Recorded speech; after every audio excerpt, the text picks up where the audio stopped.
We have two matchups ahead of us on Saturday, those being the Las Vegas Raiders taking on the Cincinnati Bengals. Then we have the New England Patriots against the Buffalo Bills. Wildcard weekend is upon us, folks, and it's going to be a busy one. Not often do you get NFL games every day of the weekend. That's right, I'm talking Saturday, Sunday, and even Monday at that. The AFC will be getting all the action to kick things off. Now get ready, Full Sail Live starts now. Welcome to Full Sail Live. I'm Greg Hughes. Man, can I not wait for the NFL postseason to get started. This is the beginning of the road to the Super Bowl. Let me pump my brakes, my bad. But before we even think of a Super Bowl, we have some games to talk about tomorrow. Time to jump right into the action. The number 4 seeded Bengals, led by Joe Burrow, will be hosting the 5 seeded Las Vegas Raiders at 4:30 p.m. Both teams finished with a 10-7 record. Raiders quarterback Derek Carr will appear in his first playoff game. He led the team to a postseason appearance in 2016, but didn't suit up due to a broken fibula. Like the Raiders, the Bengals haven't seen a playoff game in a while, most recent one being in 2015. Cincinnati has it even worse than that. They haven't won a playoff game since 1991, 31 years ago. These teams' last games in the postseason were actually both wild cards. So now it isn't impossible that one of the two franchises will move on to at least the second round. We have a tough matchup with Joe and their team this week, and they beat us already. So, there's no pressure on us, man.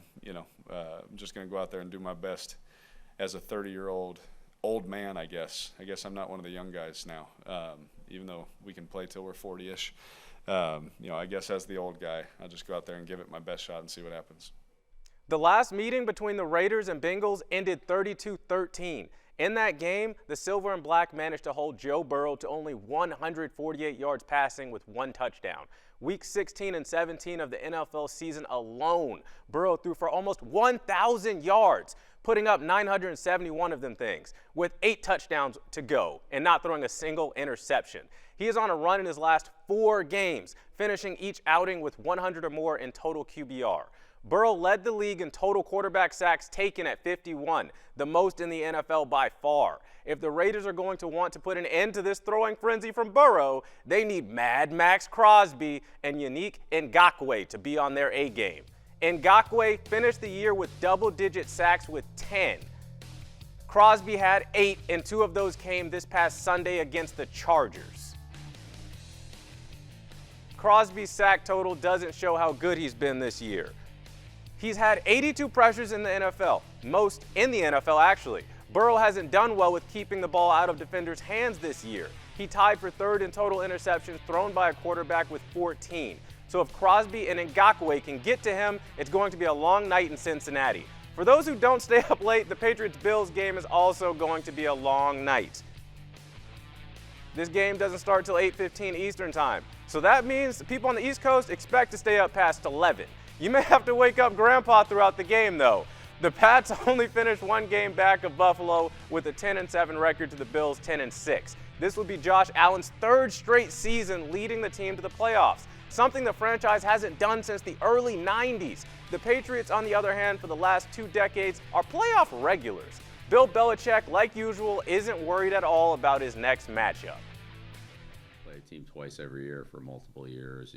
It's kind of the same thing, so. Each game has its own unique circumstances and matchups, and the plays won't get called against the same defenses or vice versa. So we'll have to see how things play out. I don't think we want to make up our mind on how this game is going to go. In the 2 games they played this season, it was a split. The Patriots won the first matchup 14-10, holding the Bills to only 3 points in the second half of that game, while also not allowing a single point in the 4th quarter. Things would be different in the rematch. Josh Allen would throw for over 300-plus yards and 3 touchdowns, leading the Buffalo Bills to a 33-21 win. The secondary for the Bills, that may be a problem for New England's rookie quarterback Mac Jones. He averages less than 47% completion percentage against Buffalo. The Patriots looking to win their very first playoff game since the departure of Tom Brady. While the Bills, they're on a journey to hopefully return and make back-to-back AFC Championship game appearances. This is just Saturday's games. Don't forget this weekend is just getting started. Saturday, That's just the first day to get the party started. Sunday, we got 3 more playoff games. The number 7 seeded Philadelphia Eagles take on the 2 seed Tampa Bay Buccaneers. America's team down in Dallas will be hosting the 49ers. Then we close out the night with the AFC game. The Kansas City Chiefs, led by that bad man Patrick Mahomes, will take on the underdog Pittsburgh Steelers in Big Ben. Wildcard weekend is going to be full of must-see games. The Patriots, the party doesn't just stop because Monday came around. We even got a game for when everybody gets off work that evening.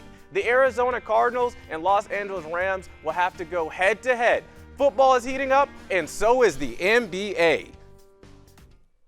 The Ben Simmons saga in Philly continues. Portland Trail Blazers star needs surgery, and Memphis Grizzlies, they're smashing everyone and behind the amazing play of young upcoming NBA star Ja Morant. You don't want to miss this. For Full Sail Live, I'm Greg Hughes.